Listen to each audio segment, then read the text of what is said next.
We begin with the latest on breaking news that we are following in West Springfield. Good evening. I'm Beth Ward. Chris is off tonight. A very serious accident under investigation on Prospect Avenue affecting traffic in that area. Western Mass News reporter Sarah Grinelli is live on scene with what we know so far. Sarah? Beth, this car is a mangled mess. I want you to take a look. It's actually between these two trucks. That's the car right there. Now, authorities did just pull in this tow truck, but behind that tow truck is the actual truck that was also involved in the crash. Now, the police are asking people to avoid this area because Prospect Avenue is closed right now. There's no word on injuries, but the West Springfield Police Department has called in the reconstruction team to assist in the investigation. Now, it's not clear if anyone was hurt in this accident, but as you can see, the car is totaled. Live in West Springfield, Sarah Grinelli, Western Mass News. Sarah, thank you. Governor Charlie Baker and state health officials are now urging all schools, colleges, and universities to cancel overseas trips for the foreseeable future due to the threat of coronavirus.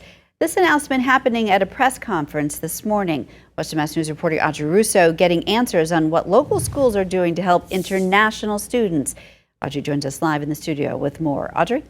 Only 2 cases of coronavirus have tested positive in Massachusetts, but the biggest concern among health officials is ensuring that no Americans are forced into a quarantine situation in a foreign country or contributing to the spread of the virus here at home. To that end, they're asking colleges, universities, and even high schools to halt their plans for international travel. We have more than 3,400 international students enrolled currently. UMass Amherst is currently in the process of bringing more than 160 students home from study abroad programs in Italy. Though no one on the campus has tested positive for the virus and those returning students are being asked to stay away, Chancellor Kumbal Subbaswamy says he's preparing in case COVID-19 reaches Amherst. We identified on campus places where we can use for isolation, and if we have coronavirus cases here, and we're assembling Go kits. But for the international students already on campus, UMass is allowing them to stay over spring break and even longer if need be. Keeping residence halls and dining commons open during the summer, if in fact the contingency calls for they're not going back even during the summer. We are certainly planning an expanded alternative online course delivery in case it escalates to the point where we have to close the campus. Over at Springfield College, officials are in the process of bringing students home from Italy too. So we had 15 students over there. We agreed with that decision, and those students are hopefully on their way home. We're suggesting that they stay away from campus for at least 14 days. They too have not had a positive test for coronavirus on campus, but officials tell Western Mass News they're evaluating possible isolation rooms as a precaution. They're also looking at mass cleaning and ways to assist their international students. What can we do for our international students that are here over spring break, getting them potentially to stay on campus? We're actually looking at sanitizing our health center during that week and our wellness center. Western Mass News reaching out to local school districts, and we found 4 are in the process of canceling overseas trips. Wilbraham Munson Academy in particular is also allowing students to stay on campus if they're unable to go home. All of these educational institutions learning one thing very quickly about the coronavirus. This is a fluid situation. And this isn't just to countries considered high risk like Italy, Iran, and China, where travel advisories are in place. Elms College, for example, saying they are canceling trips to Jamaica and Nicaragua. Live in studio, Audrey Russo for Western Mass News. Audrey, thank you. For more coverage on the coronavirus emergency as it develops, log on to westernmassnews.com and our Western Mass News app. Now to a story you will only see on Western Mass News. Viewers reaching out to us, upset with damage discovered at Nathanville Park in Springfield. Western Mass News reporter Lindsay Kane is live at the park with more on what happened. Lindsay? Beth, officials say someone reported these track marks in the ground on Friday. They're here behind me going in all different directions in the grass, and now officials are taking action.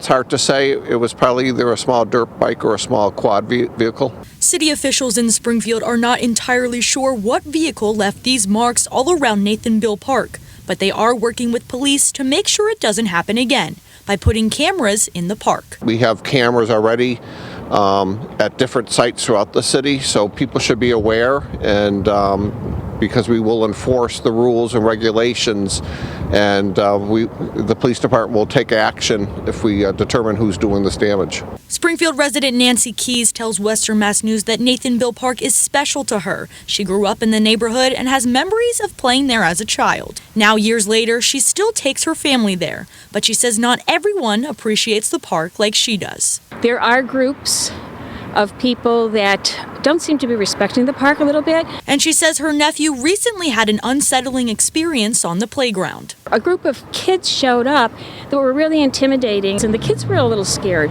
So they left, and other people left too, and then they left it to that group, which is unfortunate. But Patrick Sullivan, Executive Director for Parks and Buildings in Springfield, tells Western Mass News they will hand-rake the damage for now, but they expect a change moving forward. We will make the necessary repairs, but we just want to send a warning out to everyone that this is not tolerated. They're not meant to be on our ball fields and so forth, and they should adhere to the park rules and regulation, and the police department is going to back those rules and regulation.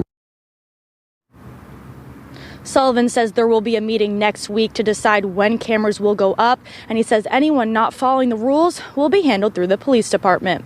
Live in Springfield, Lindsay Kane, Western Mass News.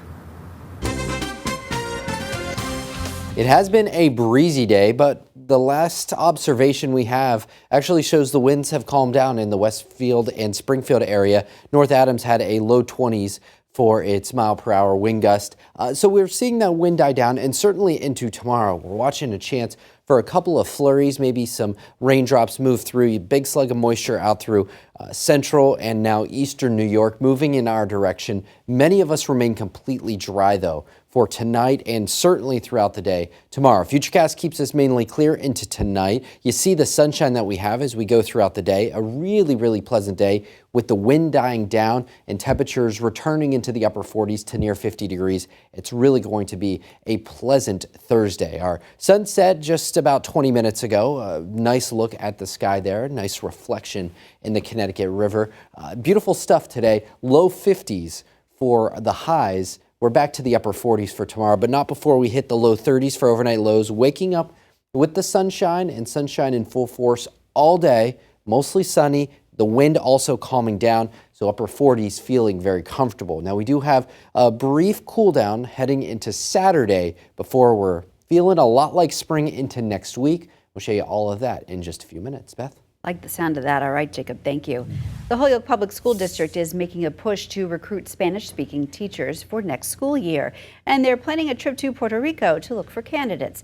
Western Mass News reporter Leon Purvis checked in with the school district today. He joins us in studio with more. Leon, why the push?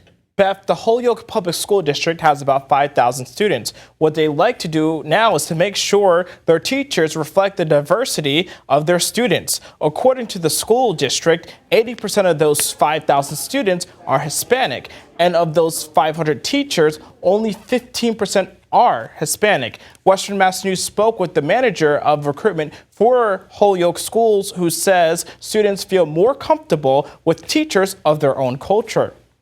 One of the students said they had a Puerto Rican teacher and they felt more comfortable like opening up to him because he felt that he could relate to him and understood where he was coming from when he was frustrated or like talking about his home life. This Saturday, there will be a job fair at Chestnut Accelerated Middle School for those interested in a teaching position. And on Monday, staffers from Holyoke Public Schools will be traveling to Puerto Rico in their effort to recruit teachers. We'll have more details on our website, westernmassnews.com. In studio, Leon Purvis, Western Mass News.